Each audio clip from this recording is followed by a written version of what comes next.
Good afternoon, everyone. Thank you so much for joining us. We're going to give it a minute here and let folks hop into the room, and we'll get started in just a moment. And thank you so much for joining us this afternoon.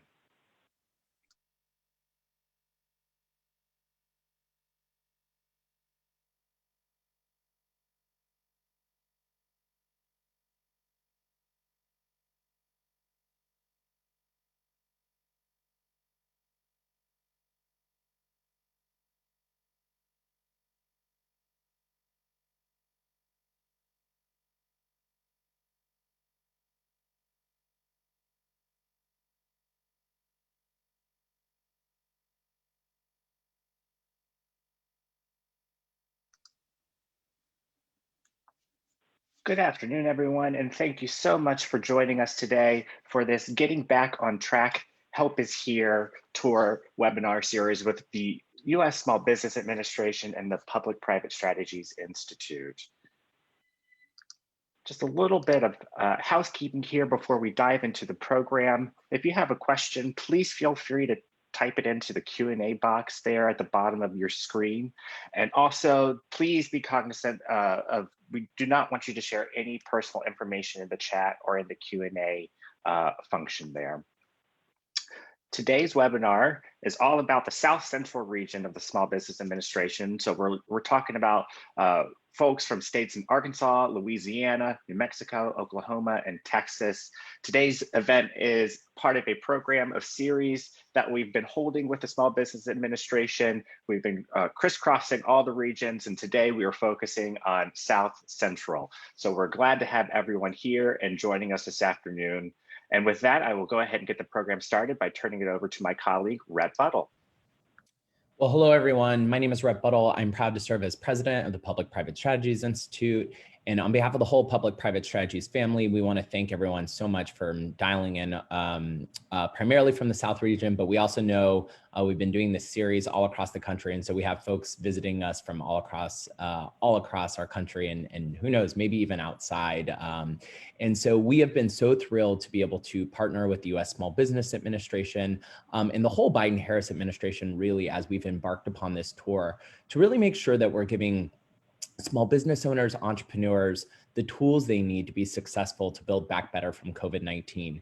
We know what a challenging time it's been over the last year and a half as we had to close down our economy because of the public health crisis. But now we begin to see light at the tunnel. People are getting vaccines in arms. We're seeing our main streets begin to reopen. We've seen the economic aid be able to just help folks be able to survive. And now we want to make sure that folks have all the tools they need to really take that next step as we begin to grow our economy back, hire our workers back, and build back better. With that, I am so thrilled to be able to introduce my colleague, Renee Johnson, who will serve as today's webinar moderator. And with that, Renee, over to you. Thank you so much, Rhett. We are so excited to be here in the South Central region of the U.S. And as we honor Juneteenth, we want to just thank you to being here and having this time with us as we talk about economic relief, vaccinations, and digital tools to help your businesses. With that being said, Cedric Richmond will be here. So we'll just let you know that we're excited to hear from him, and we cannot wait to learn more about what the White House is doing with vaccinations and economic relief. With that said, I would like to turn it over now to Alejandro, because we are going to talk about the relief options available for your business. And more particularly, next slide, please. We would like to share why many of you are here today. Businesses needed financial resources. 9 out of 10 of firms sought some type of economic emergency funding to help meet financing challenges during this pandemic. There were 82% who sought a PPP loan, 47% who sought an economic injury disaster loan or EIDL, and 35% of you who sought an EIDL grant. We want to talk to you more specifically about those two programs and more specifically how you can apply and get some more assistance during this time. With Congress passing several laws that included the American Rescue Plan and CARES Act, these were programs that were dedicated to help small businesses and consumers during this tough time. So again, without further ado, I'd like to turn it over to Alex Contreras, the Director of Preparedness, Communication, and Coordination Office of disaster assistance. Thanks so much, Alex. Great. Thank you, Renee, and good afternoon, everyone. If we could go to the next slide. So as Renee mentioned, I'm going to talk first about the economic injury disaster loans, which have two different components to them. There is a loan portion and there is a grant portion. And just as a heads up, whenever you hear me refer to an advance, what we're talking about is a grant. So currently, we are administering targeted idle advances and supplemental targeted advances, which are grants, as a part of the economic injury disaster loan program. So if we can go to the next slide. So in response to COVID, small business owners, including agricultural businesses like farmers and ranchers and nonprofit organizations in all 50 states, Washington, D.C., and all U.S. territories can apply for COVID-19 economic injury disaster loan assistance. The goal of this program is for small businesses and nonprofits to gain emergency working capital to help them meet their financial obligations or operating expenses that they could have met had this disaster not occurred. Right now, since April 6th, the loan limit on these is 24 months of economic injury or working capital, up to a maximum of $500,000. So this is actually an increase from the previous limit that was in place through most of this response to COVID.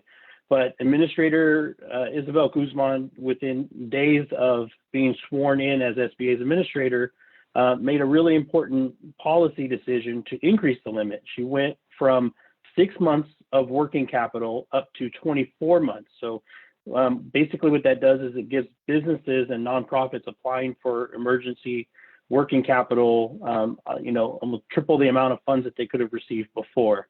And then it raised the cap from $150,000 up to $500,000. So these are really great loans for-profit businesses.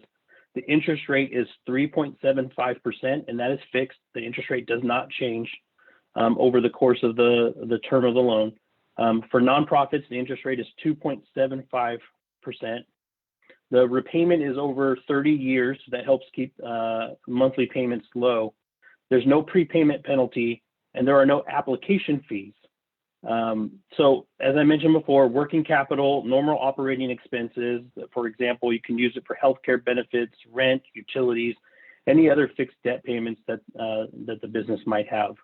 The idle loan does have to be repaid. It is different than some of the other COVID relief programs that the SBA has administered.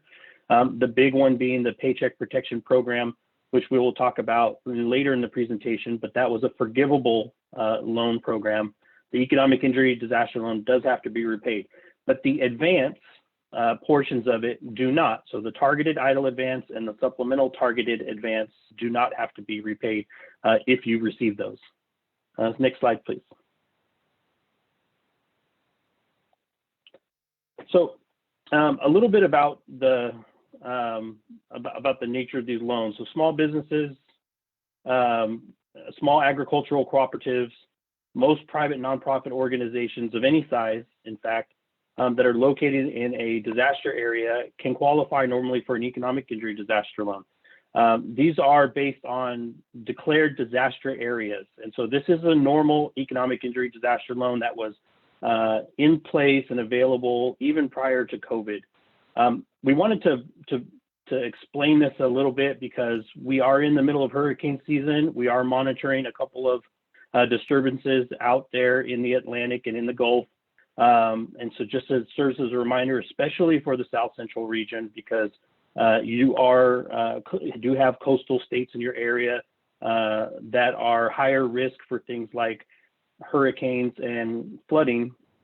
But the SBA's normal mission does have a disaster assistance part to it, where we provide emergency disaster relief. Next slide, please. So for COVID, assistance right now, the two big parts that we want to make sure, and these are the main takeaways for the EIDL program. If you look at the second and third rows talking about targeted EIDL advance and supplemental targeted advance. In December, in the Economic Aid Act, Congress appropriated $20 billion for the targeted EIDL advance, which provides $10,000 in grant assistance if a small business or nonprofit is located in a low-income community, and I'll explain more about what that is and where you find if you're in an area or not. And also if you have greater than 30% economic loss and have 300 or fewer employees. The American Rescue Plan Act that was passed by and signed into law by the Biden-Harris administration was added another $10 billion to that. So now the targeted EIDL advance has a total of $30 billion available in grant assistance. So that's $10,000 grants, but it added a supplemental targeted advance program, which provides $5,000 if the small business is located in a low-income community, has greater than 50% economic loss, and has 10 or less employees. So the great thing about these two programs is it can provide you up to $15,000 in grant assistance that you do not have to repay. And all you have to do in order to start that process is to apply for the economic injury disaster loan. And you can find that information if you look down at the bottom right-hand corner of this screen at sba.gov/targeted advance. There will be links on that page to begin the application process. There is also a link to a mapping tool. So we created this mapping tool so you could easily find if your business address is in a qualifying low-income community. And just a word of caution about that. That is a definition given to us in the Economic Aid Act. This isn't SBA's interpretation or at our discretion of what qualifies as a low-income community. The act was very specific. It tells us that we have to use the Internal Revenue Code's definition for low-income community, which is based on US Census Tract data. So it's probably not going to be very obvious to you as a business owner whether or not your address right now is in a low-income community or not. And sometimes it's based on trends. And so I, based on my experience and talking with a lot of businesses, they're not aware if they are in a low-income community or not based on the US Census Tract data. And sometimes they're surprised. Sometimes they think that they are and they're not. And sometimes it's the reverse. Sometimes they don't think that their area is considered a low-income community based on the Census Tract data, but they're surprised to find out that they are, and they in fact could qualify for up to $15,000 in grant assistance. So very important to go to that website, sba.gov/targeted advance, and look to see if your business is in a qualifying area. Next slide, please.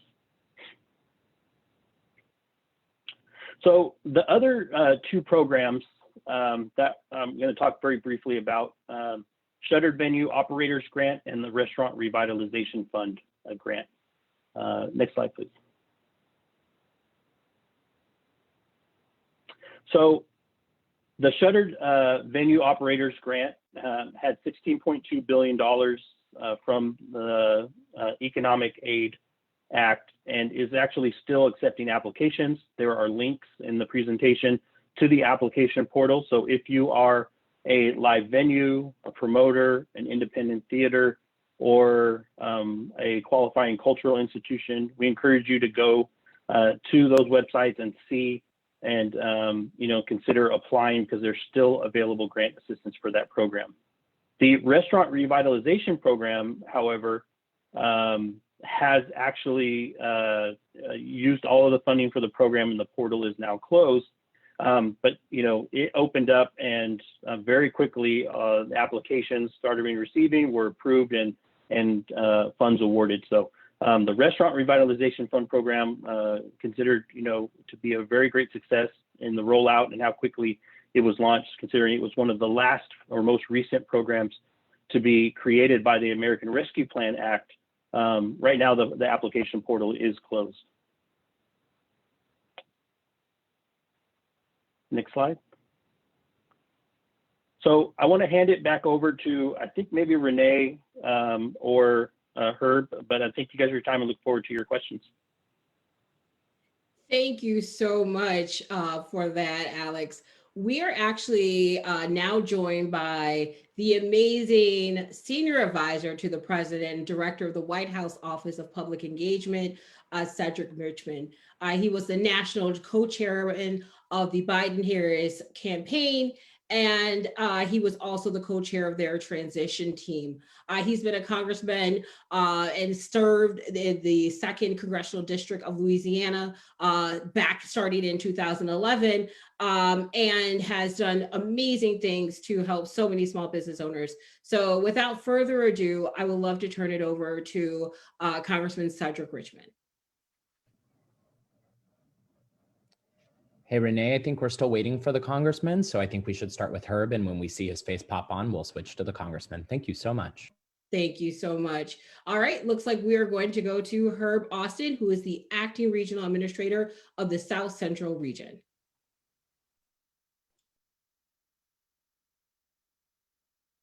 Thank you so much, Renee. I'd like to thank everyone who took their time off to be joining us today, and thank you to the Public-Private Strategies Institute for their partnership. Next slide, please. So we heard earlier, my colleague Alex spoke about the EIDL loan programs, or rather the relief loan programs, but we have other programs at the SBA that I want to talk about.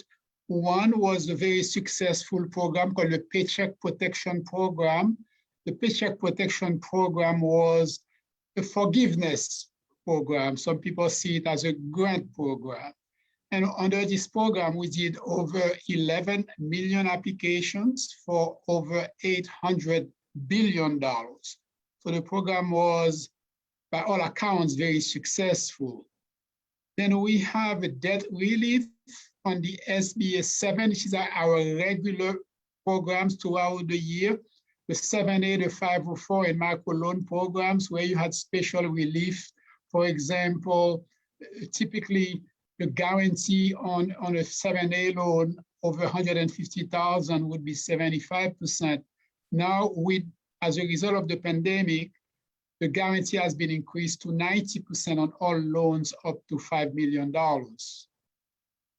And also, both the lender and the customer normally pays a fee for the guarantee that we offer and we provide, and all the fees have been disappeared.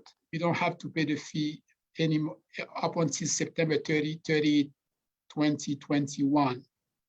And you heard about the other two programs on the right-hand side. Next slide, please.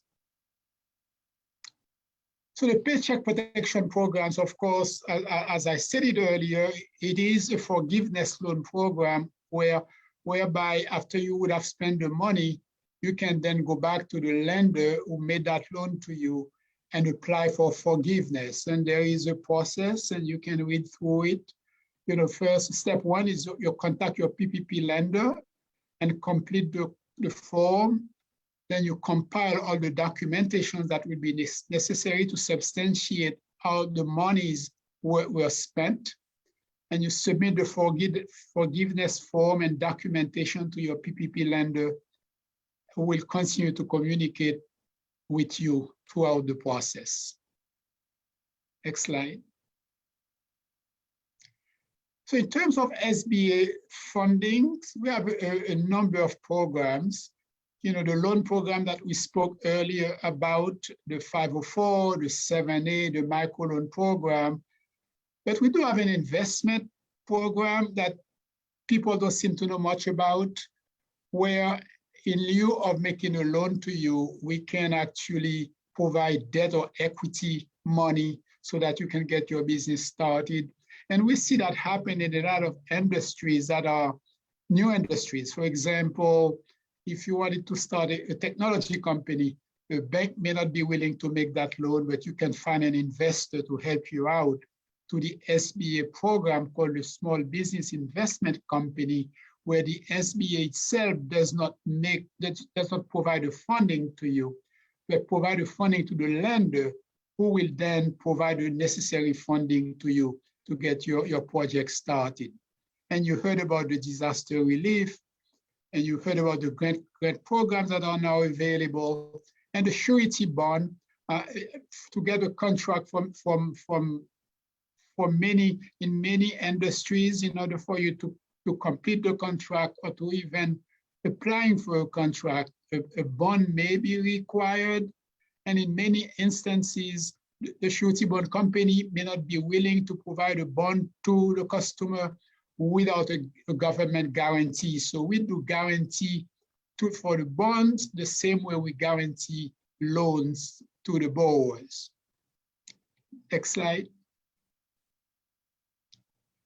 So this is what the 7A loan looks like. It's our main program, where 90% of the loans are made under the 7A loans. You know, you go to the lender makes the loan, not the SBA. The SBA only provides the guarantee, the full faith and good credit of the US government to back up a loan that the bank will have never made otherwise. So we do about $1 billion in the Dallas district, even many more billions in the South region. And the program works very well nationwide. We do over 30 billion a year simply in guarantees without having to put any money out. And the 504 loan program is really for fixed asset and equipment. What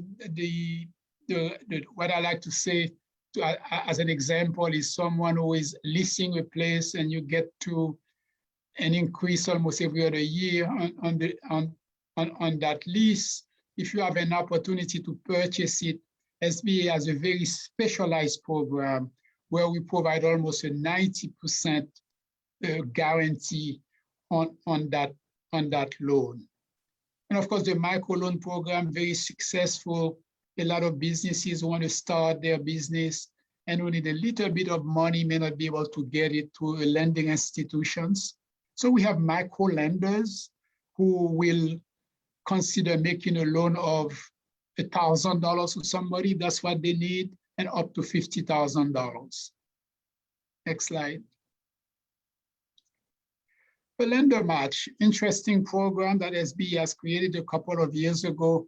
A lot of small businesses, when they call us, and one of the questions that we ask when they are looking for financing is, do you have a bank of record? Do you have a bank where you have an account? And in many instances, the small business is likely to say, I don't have a relationship with anybody. So lender match is highly recommended. You go to the lender match, you go to the SBA site, go to lender match, and you basically enter a little bit of information. You describe what your needs are, how much money you're seeking. Then you send the information to lender match. The lender who is interested or lenders who are interested will reply within 2 days. And if there is an interest, then you have to talk to the lender, then you can apply for a loan. Next slide. The disaster relief has been covered in details by Alejandro, my colleague. We don't need to repeat it. Next slide. And this is the investment capital that we spoke about. We have SBA as a program called the SBIC, the Small Business Investment Company, where we basically provide some form of financing. We lend money to these organizations at low interest rate, long-term repayment, so they have enough money to lend to small business via equity or debt. So any information on SBIC can be found on our website, sba.gov/SBICs, and you are able to see all the SBICs, not only in our area, but throughout the United States, and it will be very specific in terms of what project they would be interested in. Next slide. the surety bonds, we briefly spoke about it earlier. A lot of small businesses who have contracts, in order to win contracts, they will, depending on the industry, they may need a surety bond. Otherwise, they cannot get the contract. So what the SBA does, very much like we do for our loan program, we provide guarantees to lenders. We provide guarantees to surety bond companies to allow them to be a little bit more comfortable to give a bond to bond companies. And how it works is, you identify a surety bond company, you request a surety bond from them, and SBA becomes almost a partner to it. Next slide. We do have an interesting other program for research and development. That is, again, not very, very well known, but we need to, I guess, in the field, we need to market it a little bit more. Those are funds, those are grant money for companies, either early stage capital, they need money, they can actually apply for a small business innovation research or a small business technology transfer. And again, information is available on both program on sba.gov. Next slide. We also assist companies who want to do business overseas. So, and we can provide a number of services, export intelligence to stay competitive. A lot of companies want to know, where should I be selling? Can you identify potential buyers for us? And they need capital as well. So we have specialized lending program to help companies to get into the international markets. And you can see the website you can go to get information. sba.gov/trade tools can help you with advice and exploring export markets. sba.gov/step. STEP is a grant program that is managed by states, and you can just find out whether your state has such a program. Those are SBA monies given to the states to help small businesses, provide small grants to small businesses who are interested in international trade. And of course, we have some specialized program with very high guaranteed on loans for exporters. And you can go to sba.gov/international if you need more information on that. Next slide. And the resources to help you to go digital. You heard earlier, I spoke about the STEP grant. Under the STEP grant, you can get money for and thank you, Acting Regional Administrator. We're now pleased to bring to the conversation Senior Advisor to the President, Congressman Cedric Richmond. Thank you so much for having me today. I know my home state of Louisiana is on the webinar, so welcome to them. And everyone else joining the SBA's Getting Back on Track, Help is on the Way, Help is Here webinar, I'm sorry. The first step of getting back on track is by getting you and your employees vaccinated. President Biden set a very ambitious goal of making sure 70% of the US adult population has one dose by July 4th.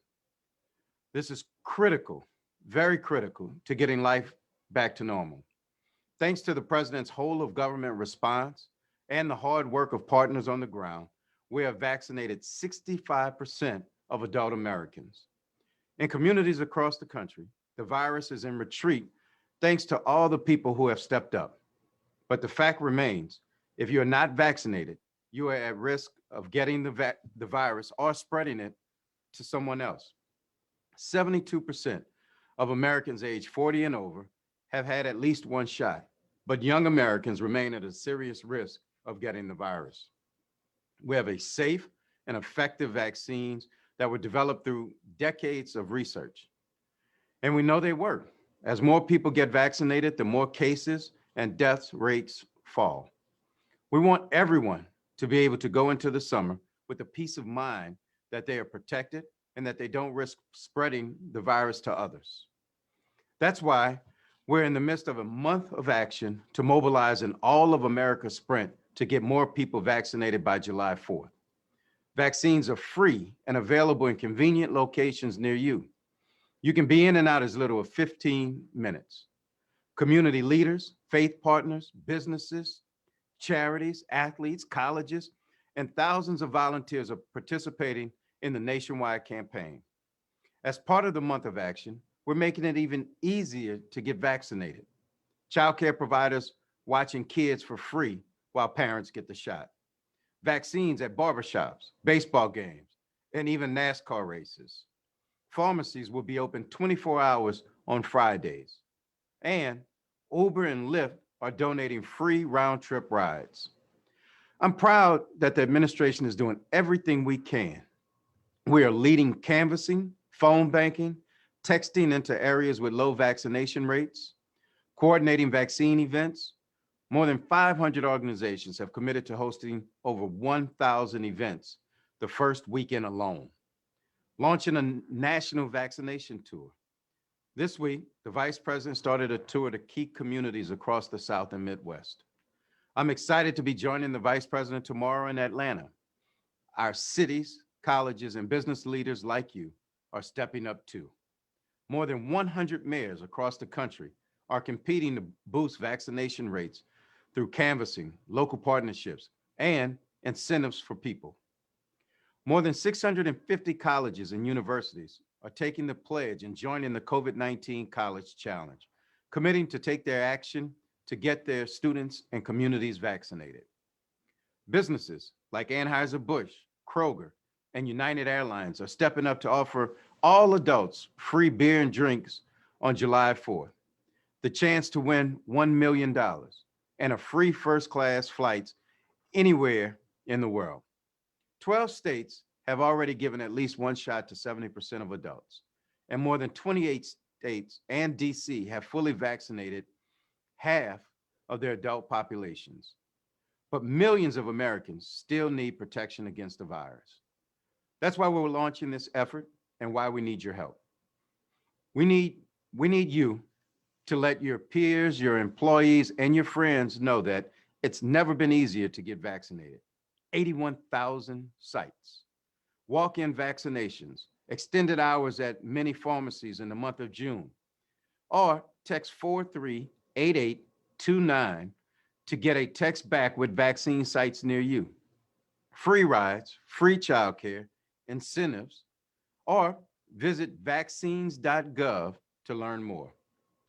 Get everyone you know vaccinated, and visit wecandothis.hhs.gov to sign up and volunteer. As we look ahead to the summer, we have a real opportunity to ensure that all Americans in every community can celebrate our freedom from the virus on the 4th of July. Let's get it done. Before I leave you today, there are a few things that I want to share with you on top of our ask to participate in the month of action. On the centennial of the Tulsa Race Massacre, the Biden-Harris administration announced new steps to help narrow the racial wealth gap and reinvest in communities that have been left behind by failed policies. Too many small businesses owned by people of color struggled to get access to loans and federal programs that can help them grow and succeed. And our administration is stepping up, thanks to the American Rescue Plan, to help. Tuesday, Vice President Harris announced that CDFIs will get nearly $1.25 billion in federal COVID relief funding to help small businesses. And we have a plan to do more. The administration released new details on the American Jobs Plan, proposals to create jobs and build wealth in communities of color. The American Jobs Plan will invest $30 billion in new SBA initiatives that will reduce barriers to small business ownership and success. These investments will also include an innovative new $1 billion grant program through the Minority Business Development Agency that will help minority-owned manufacturers access private capital. We need to pass the American Jobs Plan. From day one, the president has been clear that he has two red lines in the American Jobs Plan. He will not raise taxes on Americans who make under $400,000, and he will not accept inaction as an outcome. So we're going to keep fighting until there's a bill on his desk awaiting his signature. Lastly, I want to mention Juneteenth, June 19th, to commemorate the end of slavery. I'm excited today that the president will sign legislation that will establish June 19th as Juneteenth National Independence Day. The president said in Tulsa a few weeks ago, great nations don't ignore the darkest chapters of their past. We confront them. We come to terms with their lingering impacts. And by remembering them, we push ourselves to become a better nation. We are working every day in the White House to make sure we're confronting those chapters and creating jobs and building wealth in communities of color. I appreciate your time today, and I look forward to partnering with you all in the near future. Thank you. Thank you, Congressman. We truly appreciate those remarks. We are now going to return back to Herb Austin as he was talking about going digital. It's very hard to follow him. It's just great. Great remarks on his part. I like that.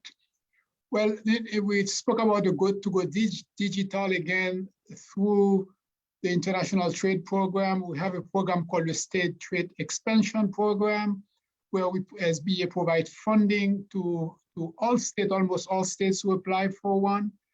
And the state provides funds or grant money to small business that are engaged in exporting or are interested in exporting. And the funds can be used to pay website fees, to translate website from one language to another, to design new marketing media, to pay fees for servicing provided by U.S. Department of Commerce, who does charge a fee for some of their programs, pay for a variety of consulting services, and even better, pay a little bit of funds for small businesses, prospective exporters who wish to participate in trade mission overseas. The program also provides step grant or money through the step grant program. Next slide.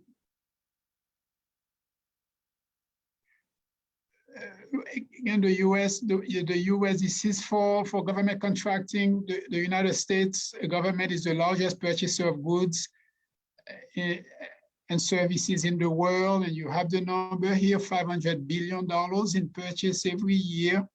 And by statute, there's a percentage that has to go to small businesses. But in addition to the 23% for small businesses, there are a couple of set-aside programs that we talk about in a minute, and the president wants to increase the percentage from 3% for some of those programs to 15%.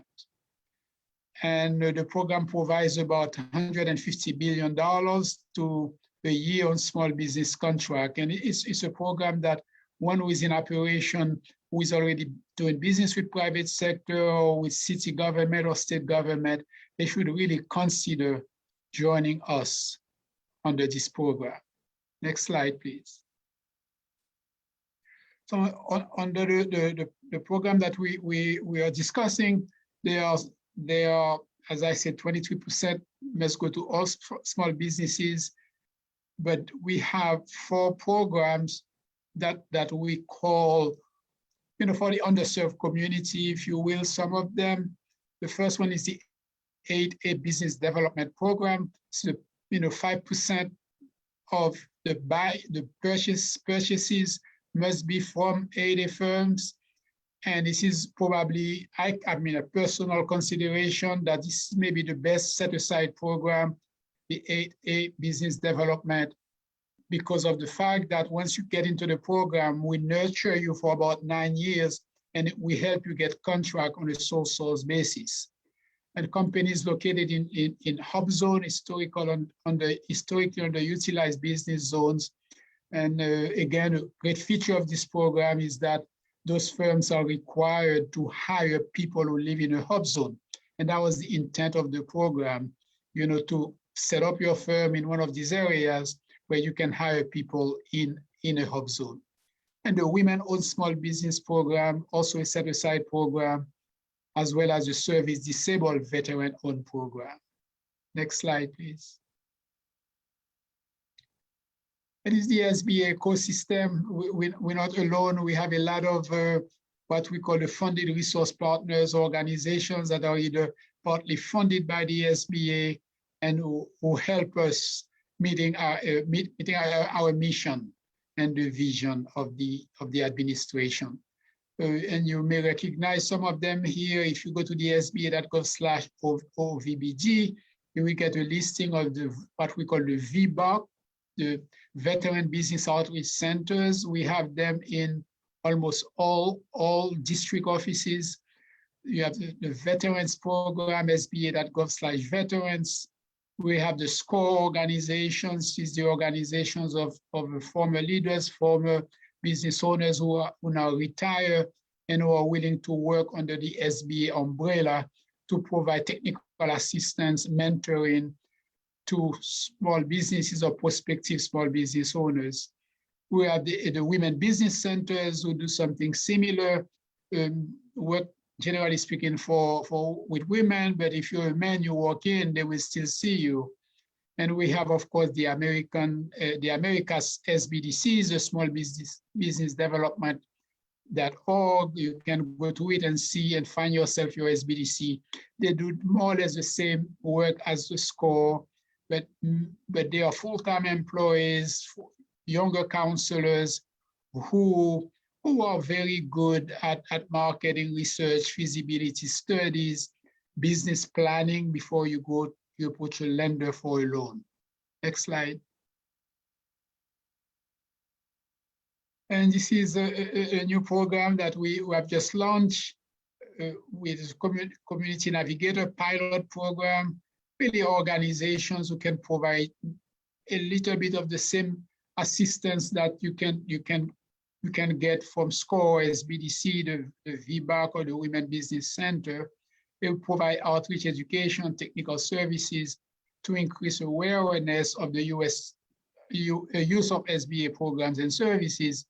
And there is a focus on these organizations being in underserved area or rural areas that are normally not well served by the other organizations. Next slide. And I turn it over to Renee. Thanks, Herb. Well, private sector support, we talked about the SBA has support. There are private sector support out there as well that are in addition to what the SBA provides. Many of these companies offer grants and other forms of capital to small businesses, and you can easily find them by doing a Google search or typing in that you're seeking some type of grant, loan, or some sort of opportunity for access to capital. Additionally, state and local governments are doing the same. There are many Department of Commerce and Economic Development within your local state and local governments that are providing resources to small business owners that are impacted by COVID-19. We are now going to talk about the role of vaccines and getting back to business. As you heard from Cedric Richmond, this is vaccination month, and there are many opportunities for many of you who are small business leaders and owners in your community to be a part of this and helping to get your employees back into work safely. Small business owners in the COVID-19 vaccines is very important because many employees go to their employers to ask about vaccinations and other things that are impacting sort of their work and getting back into the work life. Many of them are saying half of small employers say their workers are turning to them with these questions because they're more trusted. And we want to make sure that we're giving information to employees as well as to other small business owners in our communities about vaccinations and ways that they can do this. More than half of these employers are having these one-on-one conversations and are making sure that they are providing information resources and also creating plans to help get their small businesses back up and going from COVID-19. Next slide, please. And with that, We know that on February 26th, the Biden-Harris administration issued a call to action asking private sector businesses to adopt a mask policy, amplify the importance of safety of the vaccines, and establish a plan for their employees, which is very, very important to do. Next slide, please. So how can you help get your business back, right? Back up and going, and to allow you to operate at full capacity, bring back customers from your community, and reduce staffing issues that COVID-19 caused from both exposure and infection? Well, here we go. Here's a great way. Next slide, please. You should get up to speed, right? You should know more about vaccinations as well for your own knowledge, and you should choose to create a vaccine policy. And there are tools and resources to help you support that. You want to educate yourself because, you know, again, as we mentioned before, and as Cedric Richmond mentioned, many people are going to their employees to ask about the safety and efficiency of the vaccine and why it is important. So it's good for you to know that. And this will help you explain why the benefits of the vaccine outweigh the risk of not getting one. So creating this plan, whether you're a big business, small business, you need a vaccine plan, and you should definitely review your state and local vaccine policies or seek some sort of legal counsel. There are some laws that some states have, so you want to check in and make sure that you're doing things and abiding by those laws and restrictions. And then also consider incentives. This is a great way for not only you, but for your employees to feel good about the next steps they're taking regarding vaccinations. There's the new paid leave tax credit, which we're going to talk about for a quick second, which allows employees to have some time off to recover or obtain their vaccination.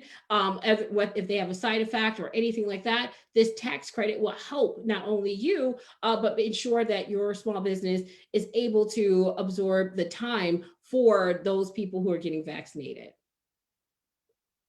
So in order to keep your employees appraised of the updates and vaccine eligibility and where to register, as Cedric Richmond mentioned, go to vaccinefinder.org. If you live in an area that's been disproportionately impacted, there are health and human services resources that you can go to. And you can definitely check with the CDC, the Center for Disease Control and Prevention. Vaccination has toolkits that you can use to help you with your planning and getting a plan implemented in your small business. Additionally, there's campaign resources for what Cedric Richmond also mentioned as we can do this.hhs.gov, which is a great opportunity for you to find additional resources as you're making your vaccination plans for your staffing needs. And then we want to talk about those tax credits very briefly. The American Rescue Plan of 2021 allows for mid-size and small businesses and certain government employees to claim refundable tax credits that reimburse them for the cost of providing paid sick and family leave to their employees due to COVID-19. The ARP tax credits are available to eligible employers that pay sick and family leave for leave that was between April 1st, 2021, and it's all the way through September 30th of 2021. So that is within this time frame. Now you are able to make sure you extend that courtesy as part of your vaccination plan. We also want to make sure that there's other options like the employee retention tax credit or paid leave. And before you make any decision as well, please consult your tax professional in order to take advantage of these valuable credits if your business is eligible. Now, with the employee retention tax credit, it's a refundable credit that businesses can claim on qualified wages, including certain health insurance costs, which are paid to the employee. There have been some changes and modifications to the ERTC. And again, you want to make sure you talk to your tax professional to ensure that you are eligible to use this for your employees. Next slide, please. Again, next slide. And then the paid leave tax credit, it's for eligible employers who are entitled to tax credits for wages, paid leave taken by employees who are not able to work or telework due to reasons related to COVID-19. This also includes taking leave for COVID-19 vaccinations or to recover from an injury, disability, illness, or condition related to the vaccination. And again, this is eligible for April 1st, 2021 through September 30th, 2021. The paid leave tax credits under the ARP tax are against the tax against the employer's share of Medicare tax.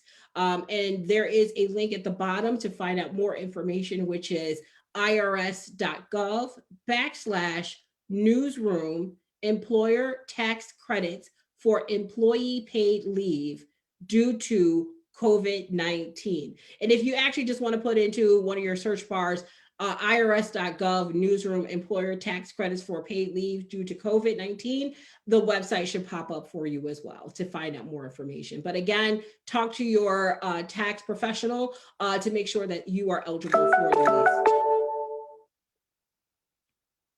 And again, to learn more, here are some links that you can go to, and I cannot stress enough to consult your tax professional in order to take advantage of some of these valuable tax credits. Next slide, please.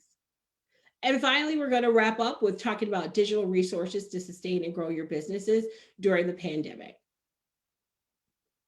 So moving to a digital ability for your small business is what most of you have already done, right?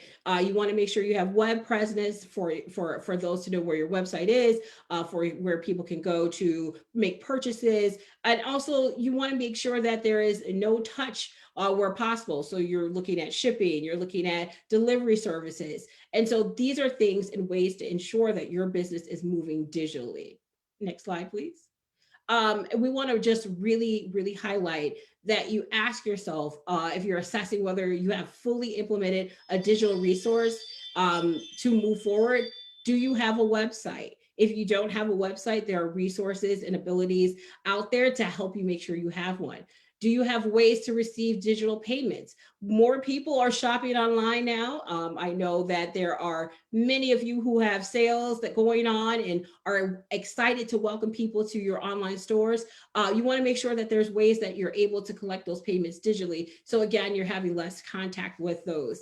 And then also, can you do contact transaction fulfillment and making sure that you're able to be safe and able to not contact as many people as possible for possible exposure. Next slide. And now I'm super excited to hand it back over to Herb as he tells you more about the South Central region of the SBA offices, district offices, regional offices, and some of the amazing things that they do. Herb?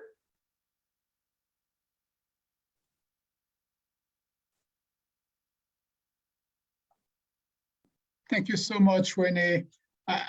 For those on the call, you can see the number of offices that are located in the South Central region. There are 10 offices in the Central region, and I will give a shout out to my colleagues on the call.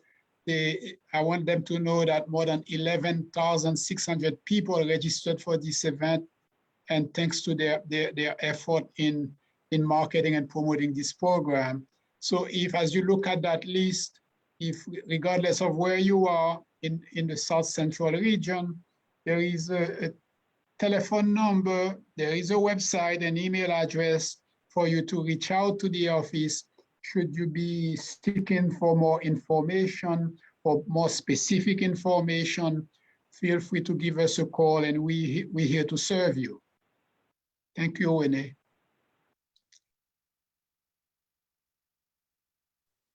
Well, this brings us to our Q&A time, and I know Herb and Alex, you both have lots of people who want to know some answers. So Alex, if you want to join us, I would love to read some questions that we're getting.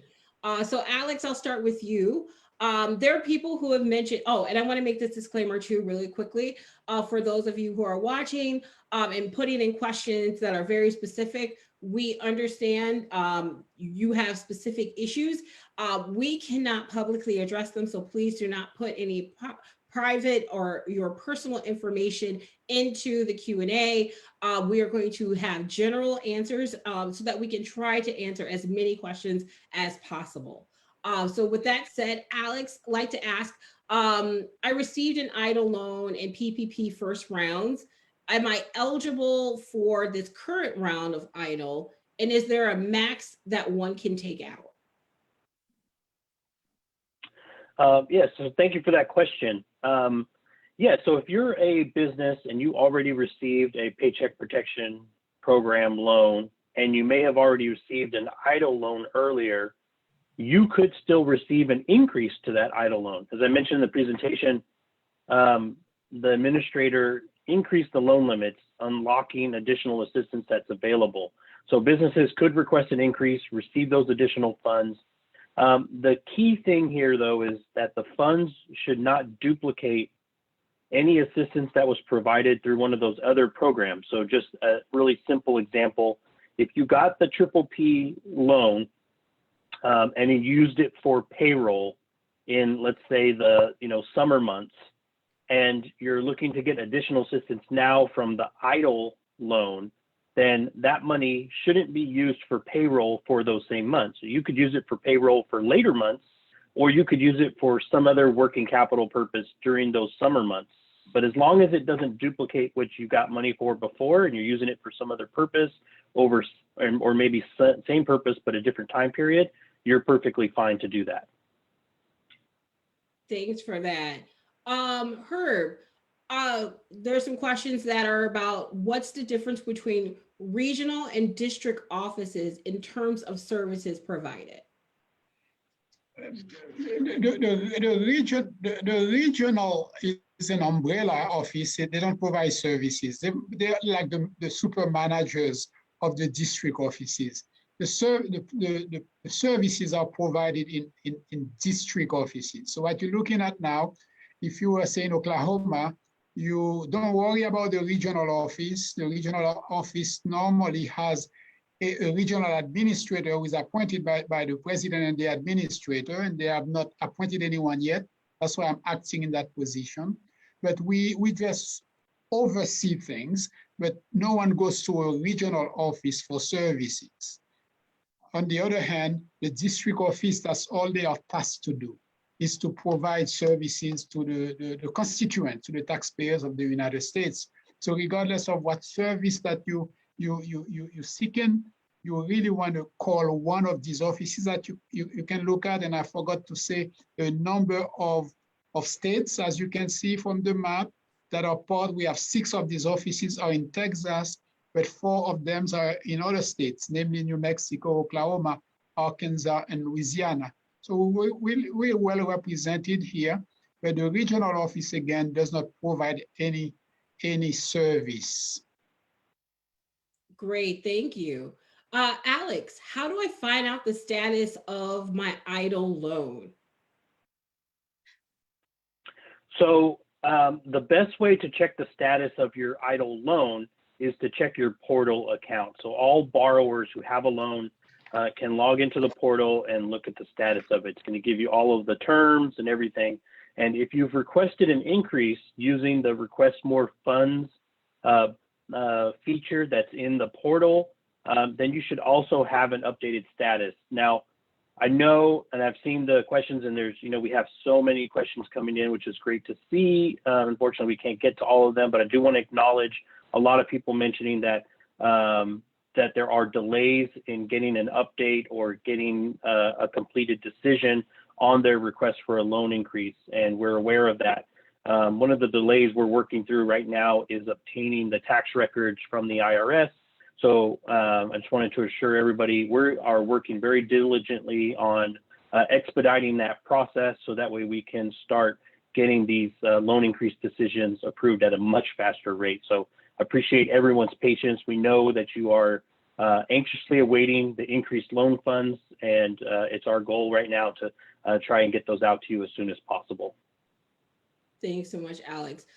There's quite a few, questions about an email people may have received potentially back in February, where either people can't no longer find it, or they didn't know it was coming, they don't know if they received one, should or how can they contact the SBA about this email, because it's concerning their EIDL, and what should they do with this information? Right. So I mentioned before that one of the big takeaways I want people to know is that if you haven't already applied for the targeted EIDL advance, then you should do so. But there's not an open application portal for that. The first thing you need to do is apply for the loan. And then after that, SBA sends you by email an invite to access the targeted advance application portal.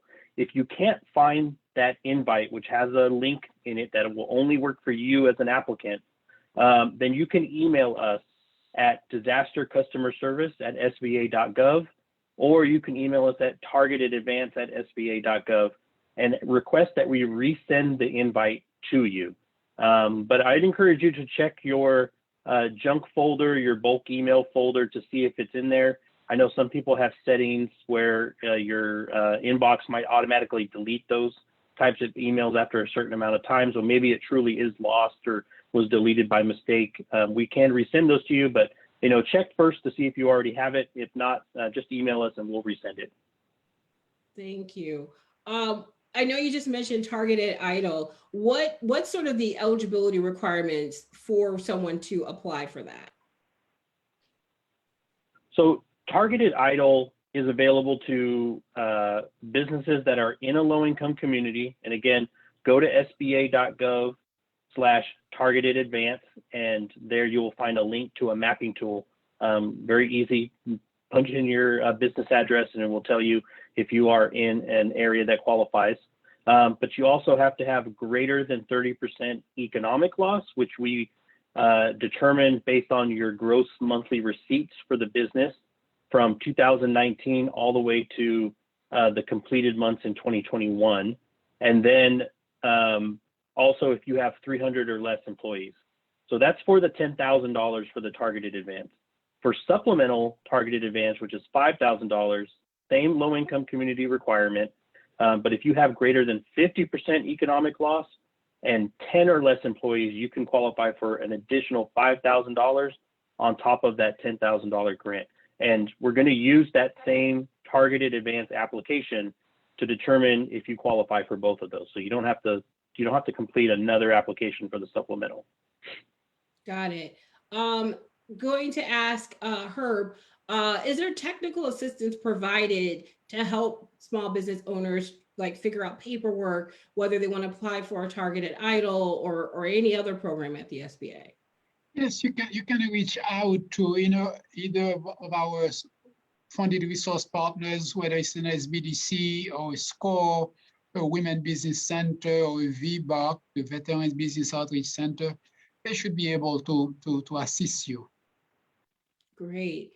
Alex, what are some best practices and recommendations to ensure people will obtain this advance?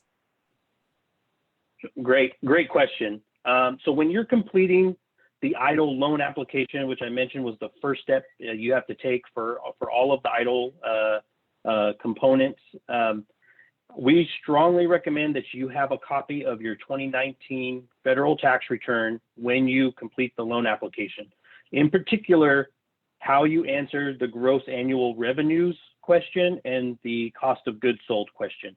Because if there is a large discrepancy between what you're self-certifying was your business's gross revenue versus what we obtain later from the IRS that you reported for your gross revenue, that could cause delays. So if they're match or if they're close, say within 25% of each other, then there won't be any reason for us to come back to you and ask to explain, why there's a discrepancy. So definitely use your 2019 federal tax return when you're answering those questions on that, so that way we can make sure that everything's in sync. Wow, thank you, Alex and Herb.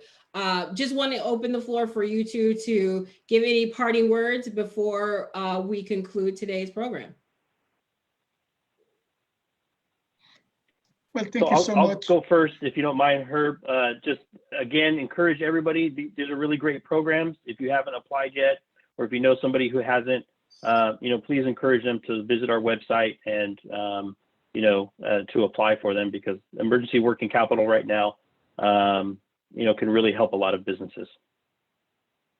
But thank you, Alex.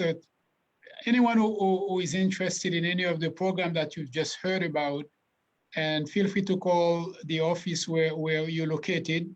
As I said, we have 10 offices here, and we're here to serve you. We're here to serve your needs. And again, Winnie, thank you so much for your leadership. Thank you so much for your partnership, and hopefully we see each other again soon at another event. Yes, thank you, Herb. And thank you, Alex, so much. We really appreciate both of you and your time.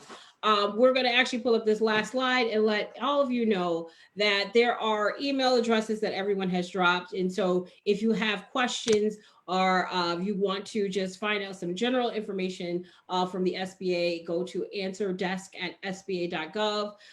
As Alex mentioned, if you have questions specifically about EIDL, please use disaster customer service at sba.gov. And again, if you have any questions about the webinar today, you saw like you would like a copy, one will be emailed to you if you registered. We are also live streaming this to Facebook on the SBA and public-private strategies pages. So you can visit that anytime, but also email us at events@publicprivatestrategies.com. And with that, we hope to see some of you again next week as we have another webinar in this series of Getting Back on Track.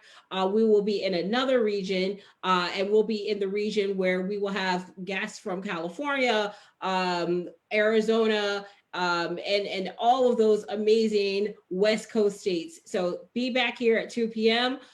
For another Getting Back on Track webinar. And without further ado, we hope you have a great afternoon. Thanks so much for joining us today. Thank you, Winnie. Thank you, Alex. Thank you.